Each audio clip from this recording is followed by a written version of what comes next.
Yes, let us read the words in John chapter 15 from verse 1 to verse 7. I am the true vine, and my Father is the husbandman. Every branch in me that beareth not fruit, he taketh away, and every branch that beareth fruit, he purgeth it, that it may bring forth more fruit. Now ye are clean through the word which I have spoken unto you. Abide in me, and I in you, as a branch cannot bear fruit of itself, except it abide in the vine, no more can ye, except ye abide in me. I am the vine, ye are the branches. He that abideth in me, and I in him, the same bringeth forth much fruit, for without me ye can do nothing. If a man abide not in me, he is cast forth as a branch and is withered, and men gather them and cast them into the fire, and they are burned. If ye abide in me, and my words abide in you, ye shall ask what ye will, and it shall be done unto you. What does Jesus say over here? He says, I am the true wine. So he starts with this, I am the true wine, and my Father is the husbandman. So who is the husbandman? It's the person who takes care of the plant, right? So I am the true vine. So in verse 2, every branch in me that beareth not fruit, he taketh away, and every branch that beareth fruit, he purgeth it, that it may bring forth more fruit. Now it says, I am the true vine. After that, he talks about the branches inside of him who is not bearing fruit, and that is taken away, right? And the branches that do bear fruit, what is done to those branches? In order to make them bring forth more fruit, they are pruned. So in verse 3, that's why it says, now ye are clean through the word which I have spoken unto you. Abide in me. Everyone, because of the word that I spoke to you, you are already clean, so abide in me. Oh, we're clean, that's enough. No, why again we have to abide somewhere? Everyone, very surely over here in verse 3 it says, now ye are clean through the word which I have spoken unto you. Everyone, if you see the Bible, you leave your father's house and go to the land that I show you, like this God says.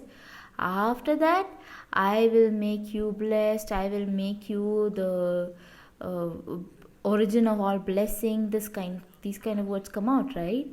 Now, when God sees Abraham, he says, you leave from your father's house and come to the land where I show you. And Abraham came. He came out, and over there he made the tents, and he lived over there building tents and wells. But Abraham, when did this promise actually get fulfilled? The Bible talks about how the promise got fulfilled when he was almost 100 years old. Around Genesis chapter 20, God works.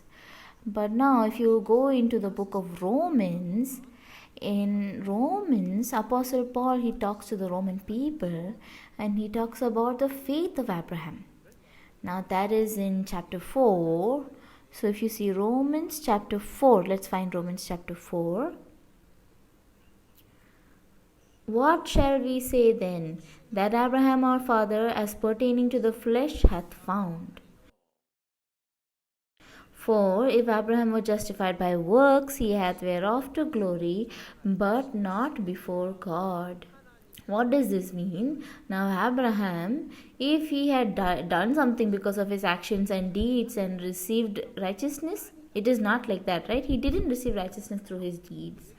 So, in the life that Abraham lived, among the things that Abraham did, whether it be good or correct or something like that, nothing is involved over here, nothing is added here. Now over here about Abraham, what does it do? They just completely remove Abraham, and only one-sidedly everything that was done by God, like this it says. So over here it says, for if Abraham were justified by works, is something to boast about, but there is nothing, right, before God. Means there is nothing that he did. So in verse 3, what does it say? For what saith the scripture? What saith the scripture? What does the Bible say? So about Abraham, what does it say? In the Bible, what does it talk about? Faith. This is what it means. Now Abraham, about how he received righteousness, how is that recorded in the Bible? What saith the scripture? Abraham believed God and it was counted unto him for righteousness. That's what it says, right? So now Abraham, the reason why he became righteous, how was that? By faith, right? That is correct, right? So now it does not depend on Abraham's willpower or resolutions or hard work, but as he believed the word of God and lived a life of following that word of God, that is a life that God accepted as the righteousness of Abraham. Now, when Abraham had a son called Isaac, God told Abraham, give your son Isaac as a burnt offering, right? Is that right? Now, Abraham, who heard that, he took his son, and in order to give a offering, he made the pyre with the wood, and he brought the fire to burn him, and he went up to the mountain where God had called him, right? Everyone. Now God will prepare, God will provide, he said, and he went up the mountain, he put his son on the pyre, and even until he was tying his son up, he might not really know what God has prepared, right? So after he tied up, it says in the Bible that he put his son Isaac on the altar. When he put his son on the altar that he made, how would he have felt, right? His own son, he tied him up, and now to burn his son, like maybe making a barbecue, he put him on top of all that wood of the altar. At that time, what would have the heart of the son been, and what would have the heart of the father been? You can just imagine that, right? It is not written in the Bible. However, at that time, what happens? The son, he dies, right? So if you see in Genesis chapter 22 verse 10, it says that God blocks him. When he holds a knife, God blocks him. And Abraham stretched forth his hand and took the knife to slay his son, but God blocks him. When God told Abraham, give your son Isaac as a burnt offering, already Abraham accepted that, the son that God has given to me, I need to burn him. So in order to give this burnt offering, Abraham goes up to the mountain. And when he goes up to the mountain, when the son asks him, we have the wood also, father, and the fire also, but where is the sacrifice? That time Abraham said, God, he has prepared. In his heart is like, you only. Right now, Abraham, he's taking Isaac on the mountain to give him as a burnt offering, or is he just taking Isaac simply for sightseeing? He's taking Isaac as a burnt offering because God told him to take Isaac and give a burnt offering, right? Now over here, what kind of heart would he have had? Everyone, at this time, if he had a heart that was different from God, then that heart might come out, right? For example, in this scene, and the Abraham who is written in later on in the conversation of Abraham and his son and his old servant, when Abraham asked the old servant to bring him a daughter-in-law, at that time the old servant, there is one thing that he immediately replied. Yes, I will go as you tell me to, and I will do that work. But what if she listens to me but does not follow me? At that time, he said, okay, if I take your son with me and show them your son and then bring the daughter-in-law. This was the heart of the old servant. But in this heart, that means he always lived normally with this kind of heart, right? So in front of any work, yes, he says yes and he does that work, but when something doesn't work out, he uses his method, he uses his way, and this old servant has used this kind of method. So he couldn't, he served that Abraham in the flesh really well. He really does so well as a servant who serves Abraham, but when he has to follow Abraham who follows the will of God, there is a limit what this old servant cannot do it together with him. Why? Because he has his own will. So about Abraham who follows the word of God, there are many things that don't match with the old servant. He thinks, if this doesn't work, then let's do like this, let's do like that, let's do like this. So until that time he had lived using his own methods. Now Abraham, he laid everything down and he told him, you go instead of me and you just go and bring my daughter-in-law for me. So he said yes, and he went. And if now, why would he say that? When he said, can I do this, can I take your son back if they don't come, that time Abraham, he blocked him. So he has another heart, right? Why didn't Abraham say that? I mean, he could have another heart, right? For example, what do you think when church tells you go preaching, go witnessing? You don't have any other heart, right? Other hearts don't come, no. But if you see in this story, Abraham, he just simply goes, and then he is going to be killed on top of the pyre. Why is that? If you see in the Bible, it says that Abraham believed God. Then what is this believing God? That Abraham, who lived with a completely different heart, when he met God, a same heart as God was made for him. If I give this, giving the burnt offering, and when everything is completely burnt, then with that ash, God, he can make Isaac again. Then that's fine. It is God who opened the womb of my wife and he gave me this child. Then can't he do this? I don't know if he had this kind of a faith. But however, in the heart of Abraham, if you see the book of John that we read today, it says, abide in me and I shall abide in you, right? So in the heart of Abraham, what entered? The word of God entered, and God was living there. So he was the same as God. Now Abraham, when he had the same heart as God, that Jesus, who had the same heart as God, came down and he was able to fulfill the will of God perfectly. He was able to have that kind of a heart, and in this also Abraham was used. Now in chapter 24, what does he tell his old servant? He who promised to give this land to me as my descendants has sent his messenger before you, and the wife for my son has already been prepared. Just go and bring her. This is something amazing, right? God looked at me and he has promised that he will give this land to me and my descendants. And that promise, God, he has sent his messenger beforehand, before you. And he said that I have prepared, God has prepared the wife for my son already. Just bring her here. So then if you cannot, bring her here, it's because you cannot believe God, you cannot believe me. But if you just change your heart and go, you can bring her. So who can say something like this? Who can say something like this? A person who believes. Fine, maybe if I go and try, maybe it'll work. That is a person who doesn't believe. But the person who says, go and do, it will work, that is a person who believes. It is there, go and bring. The people who know, they speak like this. When Satan tried to cheat Eve, he said, if you eat this, then you will become like God, you will have knowledge like God. He talks to her about possibilities. To us also, Satan does the same thing. But what does the word of God say clearly? If you see over here, it says, what does it say?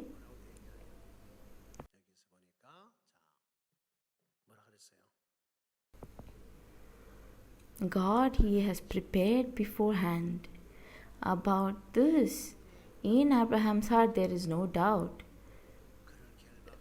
So, whether taking his son up the mountain, putting him on the pyre of wood, or taking the knife to kill him, even if I kill him, even if he's burned to death, God is going to change him again.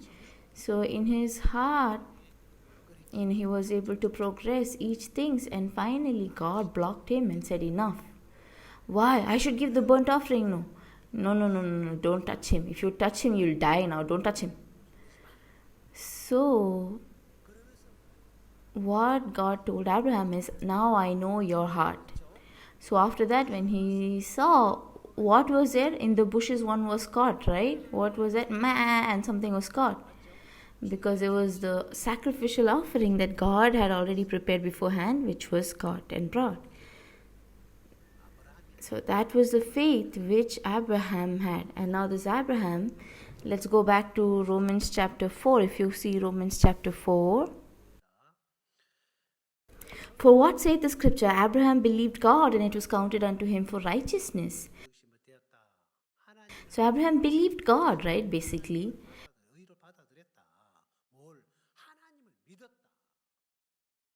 And then what does it say after that? Now to him that worketh is the reward not reckoned of grace, but of debt.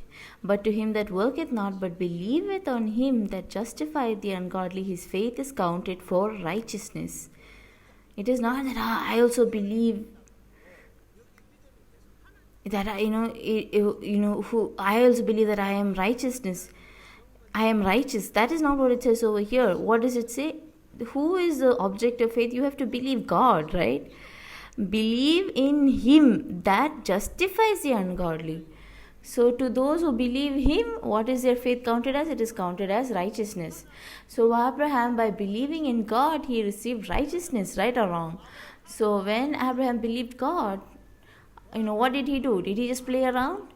No, because he believed God, that's why he was able to bring his son, and he was able to do the work of giving him as an offering. But when I say I don't have sin, I believe this, that doesn't make any sense, right? Yes, that old servant, he believes Abraham, but he still lives according to his own method. That is not faith. Saul believes God. That's why he went to invade the Amalekites. And he killed all the Amalekites, but he kept some alive, following his own heart, following what the people wanted. That is not the heart to believe in God. If you really believe in God, then you need to throw away the people and himself, and he has to utterly destroy the Amalekites. Satan, just like Saul, he makes our heart get mixed up and live. Why? Already you have been deceived by Satan. Your bodies might be sitting here on this chair, but your heart has gone and sat in a position where it judges the word of God. That is the reason why Zacchaeus also, he was not able to meet Jesus in that position. He can see Jesus, he can judge Jesus, but if he needs to meet Jesus, he has to come down. Where does he have to come down? He has to come to the place where Jesus is. Everyone, Jesus, he did not climb up that tree for Zacchaeus. He was walking on the street. And that Jesus, if you wanted to meet him, if I don't come down to the place where Jesus is, if my heart doesn't go to the place where Jesus is, then the word of God will not enter into my heart, right? So just like Nicodemus, I might understand the Bible. Like the Pharisees, I might be able to understand or, distinguish the things in the Bible. But when Jesus comes in, the deeds that follow that word of God cannot come out. Go to the pool of Siloam and wash. Those words, the blind man who accepted those words in his heart, he goes. The people who know the Bible, they criticize it. What are they?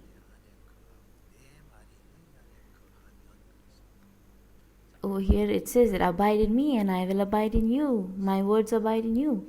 Now Abraham believed God, and it was counted unto him for righteousness. So what did he believe in God about? What did he do after believing? Following the word of God, Abraham, he actually went to give his son as a burnt offering, and he gave. By believing in God, he was able to live like that. So that was considered unto him as righteousness. That is what the Bible tells us.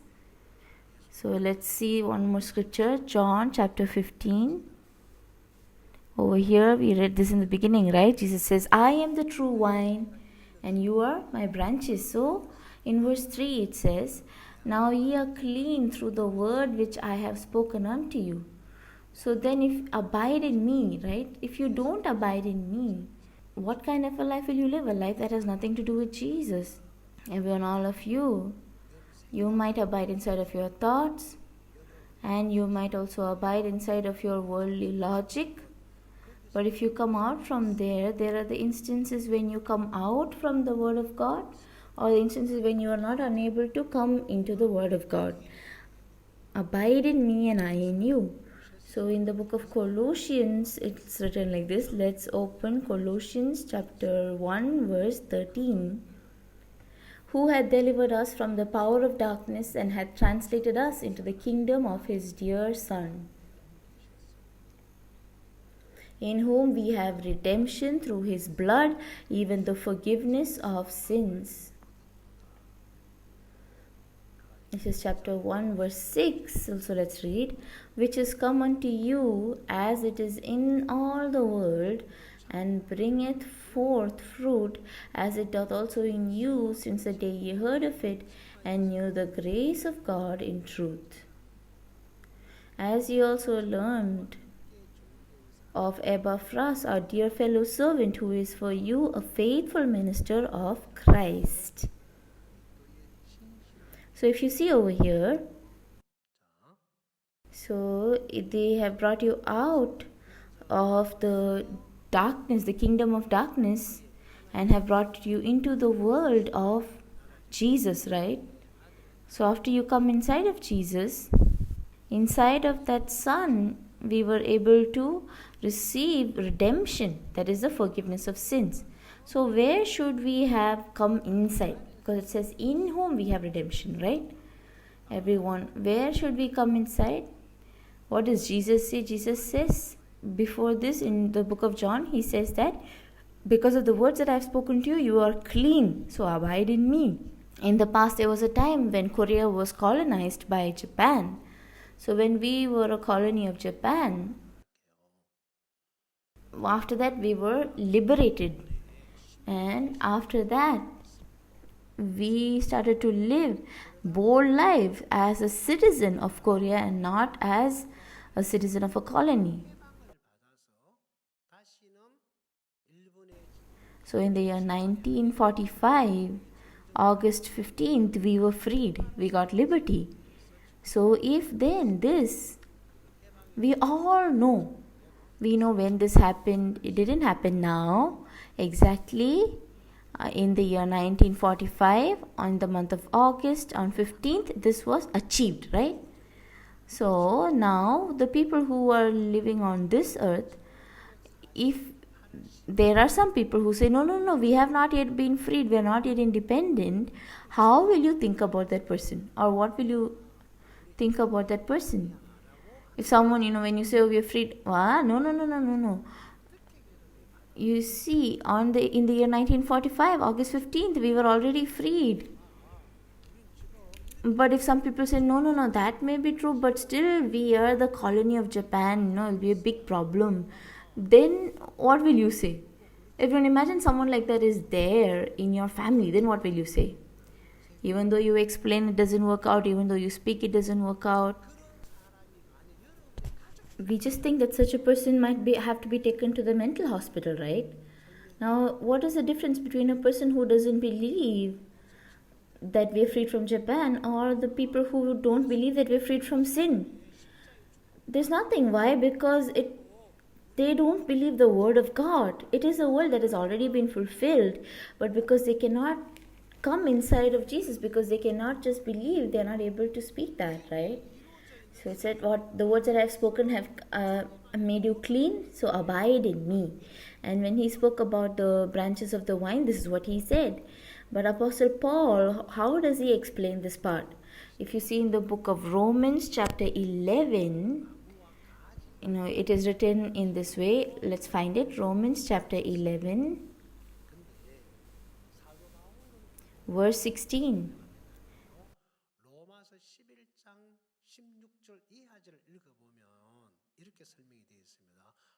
For if the first fruit be holy, the lump is also holy, and if the root be holy, so are the branches.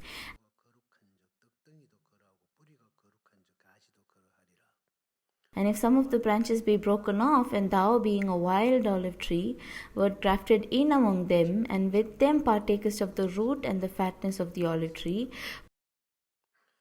boast not against the branches, but if thou boast, thou bearest not the root, but the root thee. Thou wilt say then, the branches were broken off that I might be grafted in. Well, because of unbelief they were broken off, and thou standest by faith. Be not high-minded, but fear. For if God spared not the natural branches, take heed lest he also spare not thee. Behold, therefore, the goodness and severity of God on them which fell severity, but toward thee goodness, if thou continue in his goodness, otherwise thou shalt also be cut off. And they also, if they abide not still in unbelief, shall be grafted in, for God is able to graft them in again. For if thou wert cut out of the olive tree which is wild by nature, and wert graft contrary to nature into a good olive tree, how much more shall these which be the natural branches be grafted into their own olive tree?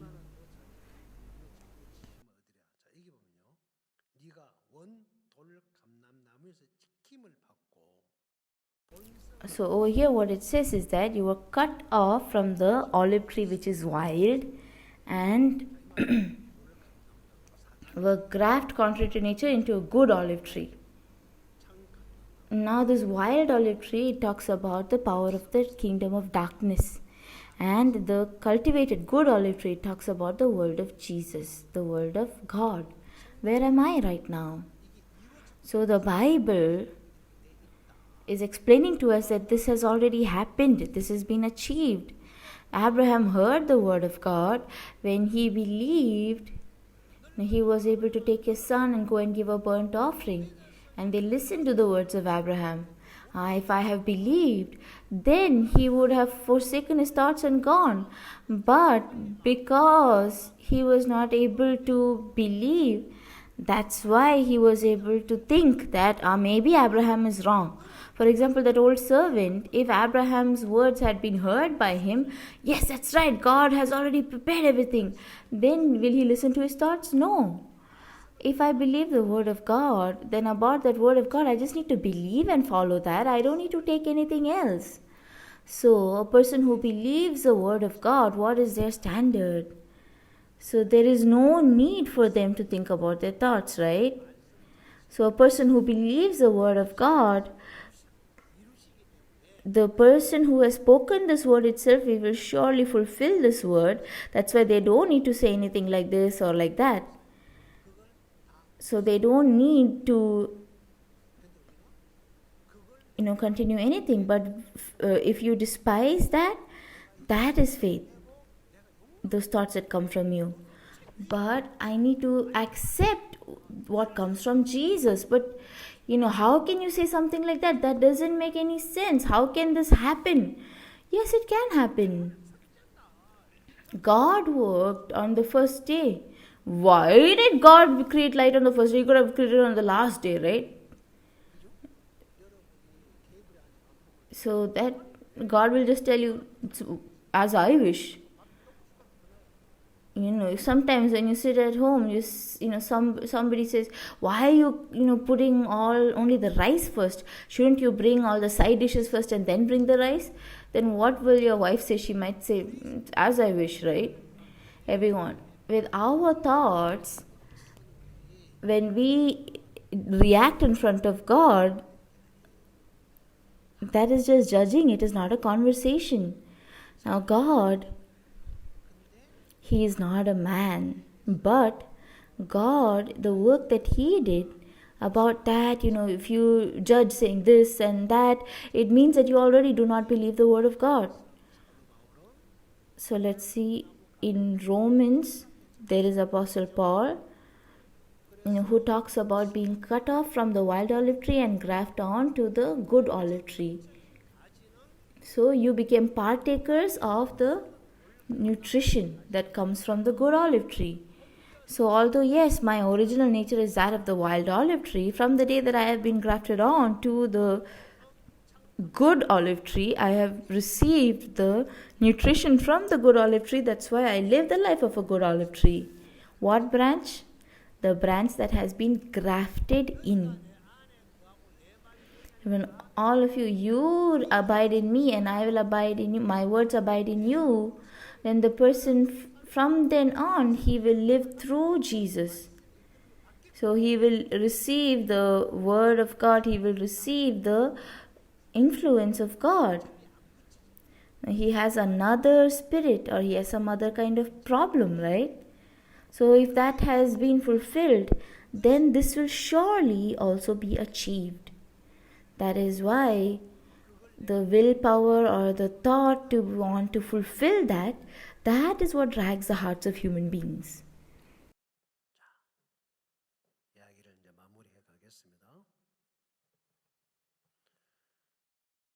What does it mean to believe in Jesus? What should I believe? God, through Jesus, what has He done for us?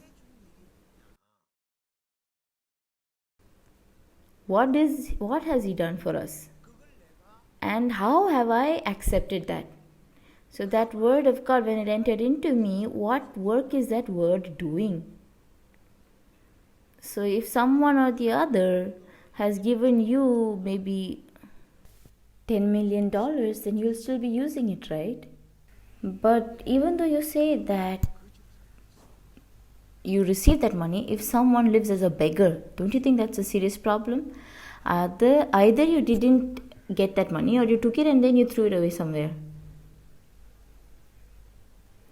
So this is what is connected to me. Now, if that is what is connected to me, using that and enjoying that and living, right? Now, if the things that the Lord has given to me, if God has given that to me as righteousness, He has given that to me as eternal life, but the meaning that I am living with that, it means that in some serious problem I am living, right? It's because I don't believe. So if I speak about it indifferently, it means that I am not connected. I am not one with God. So what should I believe? Believe the object of faith, the object of believing is not me, it is God. When I believe in God, then that faith, it is considered as righteousness. That is what the book of Romans chapter 4 tells us. Everyone, if you see in 2 Samuel chapter 9, it says that there was Mephibosheth who tried to escape from David and ran away. Now that Mephibosheth, he comes back to the palace of David. When Mephibosheth is brought to the palace of David, what does David tell him? Do not be afraid. I will surely show you mercy because of your father Jonathan. And after that Mephibosheth, he tells him,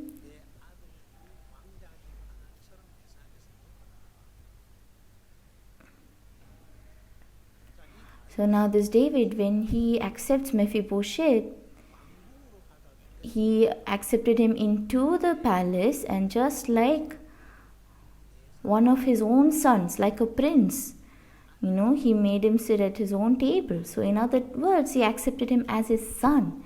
And then he told him, this is the place where you will live. This is the place of a son. This is a place where you will abide with me.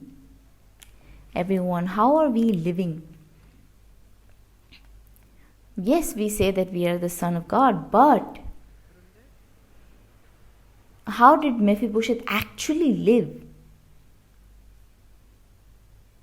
Mephibosheth, when David ran away, he did not follow with David. And after that, until David came back, he didn't shave, he didn't wash, he didn't change his clothes, and in anxiety, he was waiting. So when David came back, there's a conversation that happens between Mephibosheth and David. So why didn't you come after me? That Sheba, he deceived me, Mephibosheth says. I couldn't come with you because Sheba, he deceived me. This is already the second time. That's why I was unable to follow you. And I just remained here, but I was like this in worry and anxiety. I was nervous and I lived like this. See, he did well, right? But at that time, David, he looks at Mephibosheth and he says this: why are you still speaking about your things? What does that mean? Everyone, we speak about ourselves. Let's find this scripture in the Bible. 2 Samuel, let's open 2 Samuel in chapter 9. So Mephibosheth, who was hiding, they brought Mephibosheth back, and then in chapter 19, verse 24, and Mephibosheth the son of Saul came down to meet the king, and had neither dressed his feet, nor trimmed his beard, nor washed his clothes from the day the king departed until the day he came again in peace. And it came to pass, when he was come to Jerusalem to meet the king, that the king said unto him, wherefore wentest not thou with me, Mephibosheth? And he answered, my lord, O king, my servant deceived me. For thy servant said, I will saddle me an ass, that I may ride thereon, and go to the king, because thy servant is lame. And he hath slandered thy servant unto my lord the king. But my lord the king is an angel of God. Do therefore what is good in thine eyes. For all of my father's house were but dead men before my lord the king, yet didst thou set thy servant among them that did eat at thine own table? What right therefore have I yet to cry any more unto the king? And the king said unto him, why speakest thou any more of thy matters? I have said, thou and Ziba divide the land. And Mephibosheth said unto the king, yea, let him take all, forasmuch as my lord the king is come again in peace unto his own house.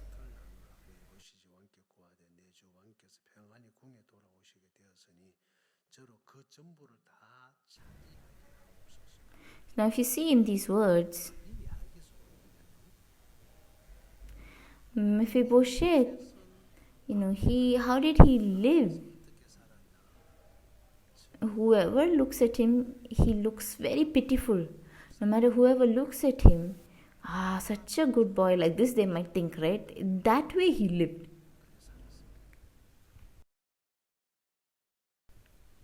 He did not cut his beard or shave. He didn't even change his clothes. He didn't wear his sandals. As though David had died, like he was in mourning. He was living like that in so much sorrow, right? And after David came back, he asked, wherefore wentest not thou with me, Mephibosheth? When David asked him that, what did he answer? I was going to go, but because I am lame, I really wanted to go, but Ziba, my servant, he deceived me, so I couldn't go. So he deceived me, and he also slandered me. That means he went and he informed the king some wrong things, right? He misinformed the king about Mephibosheth, right? After that, what he says is, if you see in verse 27, and he hath slandered thy servant unto my lord the king. But my lord the king is an angel of God. Do therefore what is good in thine eyes. As an angel of God. In Samuel chapter 9, David accepted Mephibosheth as his own son. As one of the princes you eat at my table.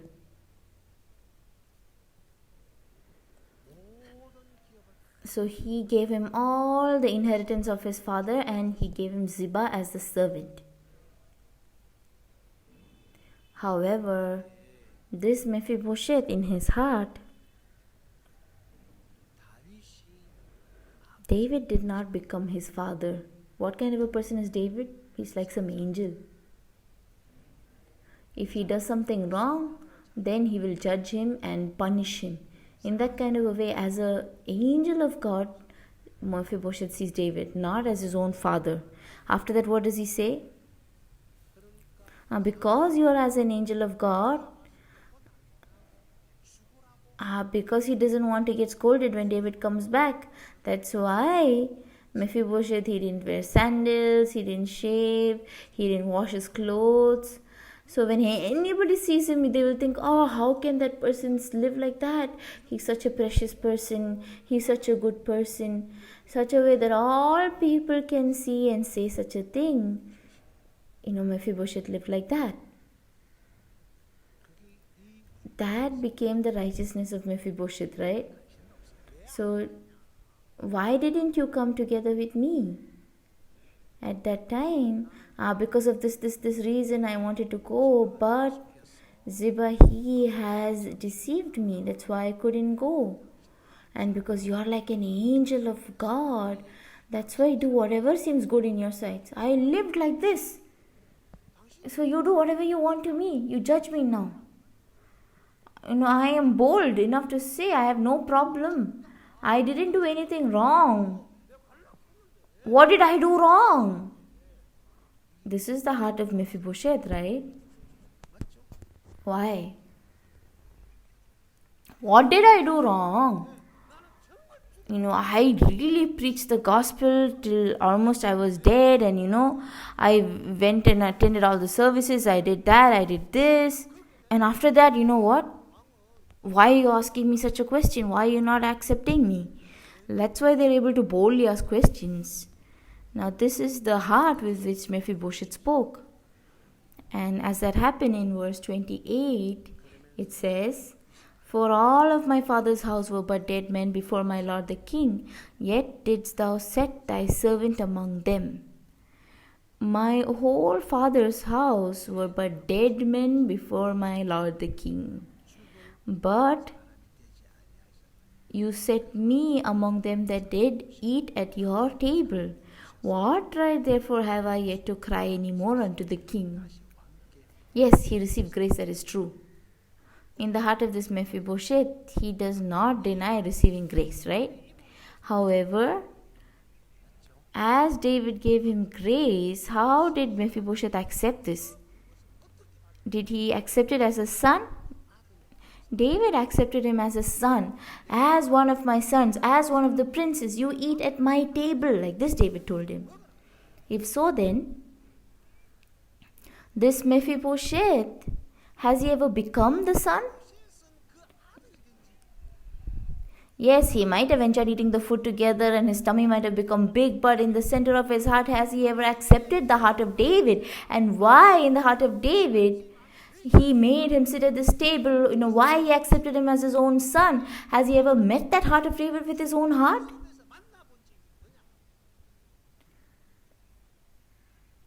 This Mephibosheth, who is someone who can be killed on the spot, but someone like that, David has brought him to his own house and he has made him like his own son and given him all things.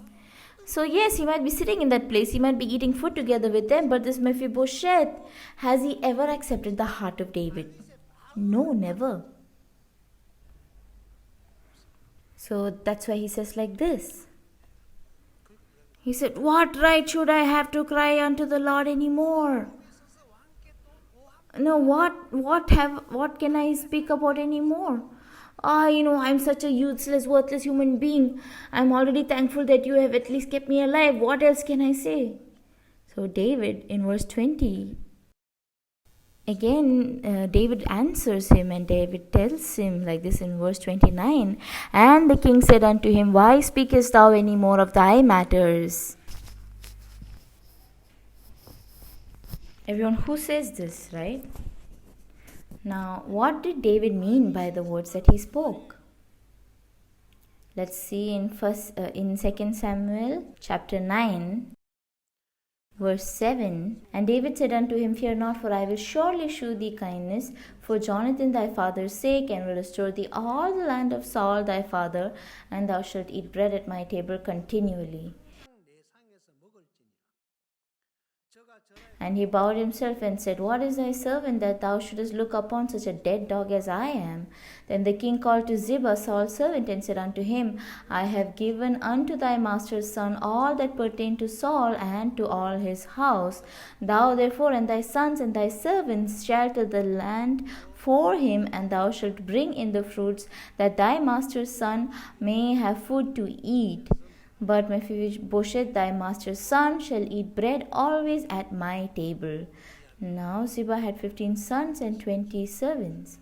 Now David over here, he says, Fear not, for I will surely show thee kindness. And when he told Ziba also that your master's son may always eat at my table.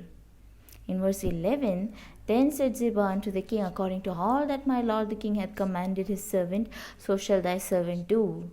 As for Mephibosheth, said the king, he shall eat at my table as one of the king's sons. So how would Mephibosheth be? He would be like one among the king's sons, and he will eat at the table of the king. And Mephibosheth had a young son whose name was Micah, and all that dwelt in the house of Ziba were servants unto Mephibosheth. So Mephibosheth dwelt in Jerusalem, for he did eat continually at the king's table, and was lame on both his feet. And now this Mephibosheth, his body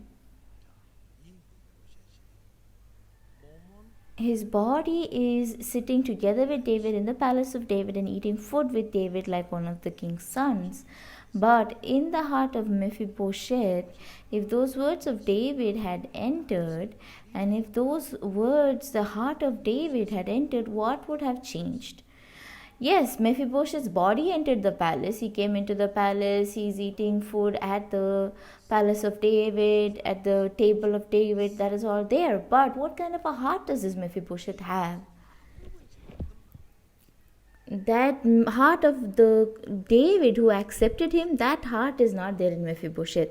Their hearts have never become one. Just like one of the king's sons, he said,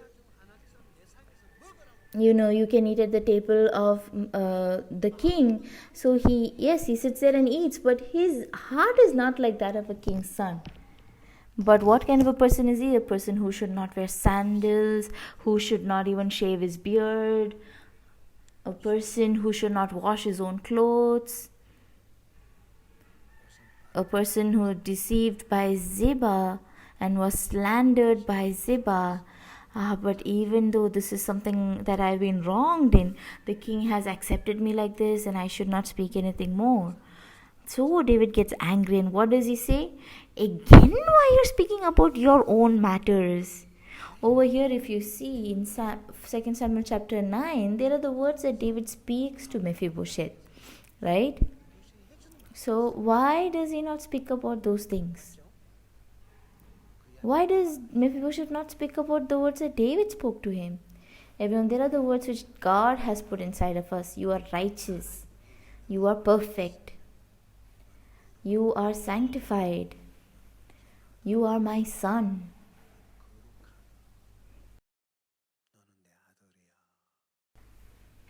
You are my descendant. But why do we not speak such things? Why do we not live that kind of a life? This Mephibosheth, why did he have to live like this? If you abide in me and my words abide in you. If so, then these branches will become the vine tree, right? The branches of the wild olive tree, the minute that it gets grafted onto the good olive tree, it becomes the good olive tree. This Mephibosheth, he is someone who should surely have died, but David, because of the promise that he made with Mephibosheth's father Jonathan, kept Mephibosheth alive. And not only that, he treats him as his own son. However, in the heart of this Mephibosheth, what is the reason why he could not become the son of David? He could not believe, right? And that is why he was deceived by Ziba, and he was slandered by Ziba, and he was just living in that way. When he saw himself, he thought that that was the best that he could do. That is the reason why David got angry. Why are you not wearing sandals? Why didn't you even shave? At least you could have washed your clothes. Why didn't you do all that? Why? Because if he is the son of David, whether he went behind David or he didn't go behind David, hey, Ziba, come here. Go wash my clothes and come. Hey, come and shave my beard. He has to live like before. But because he's unable to believe, why did he have to be deceived by Ziba?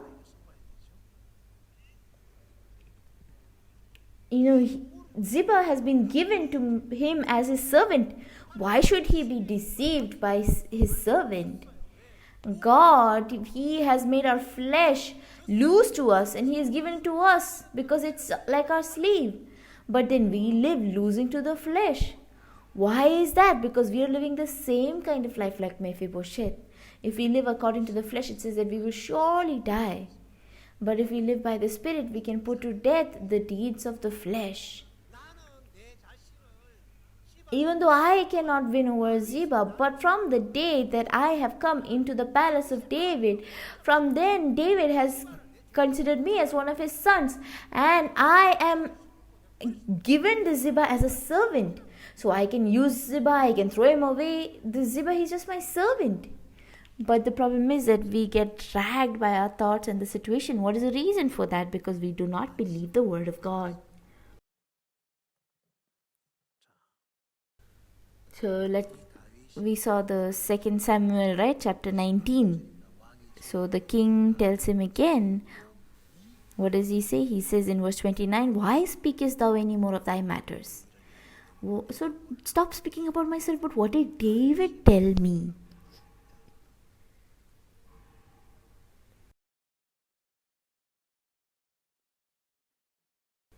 What did David tell me? That is what he has to say, right? God, he has made me righteous, but I didn't believe that. God, he had perfected me, but I didn't believe that. I just lived according to my thoughts. Then I was so deceived and I just lived like that. I was a fool. If so, then he should boldly say, right? Why are you asking all that now? You are my father only, no? You said I am your son. Then why are you asking something like that to me, David? This is something that a son can speak to the father, right? The way that a son speaks to the father is different. Hey, I am lame. No, you know I am lame. You should first of all take care of me before running away. How can you just leave me like this and run away? Right? But Mephibosheth couldn't say something like that, right? Everyone, let's try living like this. We are lame, right? We're disabled. Then who should take care of us? God should take care of us or not? God, he has to protect me. I get deceived again by Satan and I cannot help but fall again. That's why the God who protects me, he should do that, right? That is the reason why I'm not able to fight by faith. Everyone, in the Bible it says that by the Spirit, if you put to death the deeds of the flesh, then it will die. So by faith, if I say, Ziba, come here, make me sit on that animal, let's go. And he can just go, right? Right or wrong? Hey, come here, shave your beard. Then he has to do that, right? Why? Because I am lame. You have to come and shave for me. Hey, go and wash my clothes and come. Hey, cut my nails, my toenails. That's what Mephibosheth should be doing. Why? Because David gave him a servant. So he should boldly use that servant. He should boldly call that servant, right? Everyone, when you buy a car, and after buying a car, do you keep it over there, just to pray for it and you give it some food, and in the evening you just come and pray in front of it? No, why do you buy a car? You buy a car as a tool to be used, right? So that whenever it is, a car is just a tool that can be used. Now Ziba for Mephibosheth, Because Mephibosheth is lame, as a layman, he cannot live properly alone. He has been given this Ziba who is normal so that he can work for Mephibosheth as a servant. So the person who has been given as a servant, he will feel, how will he feel, right? God is telling us, hey, I have perfected you. I have made you righteous. I have done all these things for you. Then why are you living like this? Everyone, David is the same. Over here, what should Mephibosheth be speaking? Should he be speaking the things about himself, his own matters, or should he speak the things that David spoke to him? But Mephibosheth, he spoke his own things. Even today also we are saying, I'm like this, I'm like that. That doesn't make any sense. Everyone, what did God promise me? And in the words of that promise, the minute that my heart gets connected to that promise, we get shifted to live a life of faith. That word of God, when we carry it and come forth with that word of God, when we confront, and we can live a life of believing God. So if God said that, Jesus said that, with the words that I have spoken to you, I have cleaned you, so abide in me. In our world, that is all we need. In our life, that is all we need. So the word of God, one by one, it achieves all things. In the heart of the father David, there was a heart which Mephibosheth did not have. So Mephibosheth, if he had accepted that, he could have been bold, right? Come here quickly, Ziba. Why don't you do this for me? This is what he would have spoken. But Satan has deceived Mephibosheth so that he cannot speak such things. He has deceived me also to make me sit within myself. Inside of the Word of God, the life of becoming one with the Word of God, when we are not able to live that life, we become people who are dragged by Satan. So Satan, truly in your hearts also.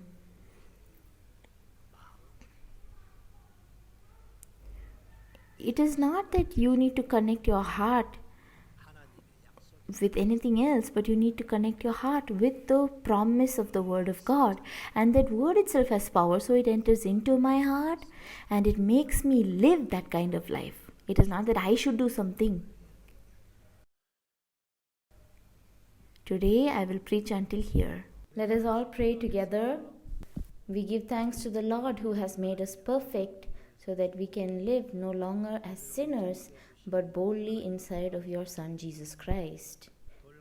Just as you made us partakers of the good olive tree by breaking us off from the wild olive tree and grafting us onto the good olive tree, we thank you that you have shifted us into the kingdom of love of your Son, into the kingdom of Jesus Christ through your love, by saving us from a lifetime and an eternity of slavery to sin. We give you thanks that you allowed this Word of God to enter into our heart, so that we were able to be made free and we were able to live by receiving the love of God as the sons of God.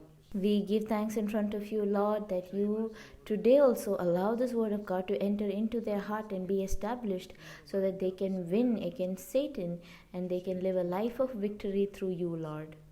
We pray in the name of Jesus Christ. Amen.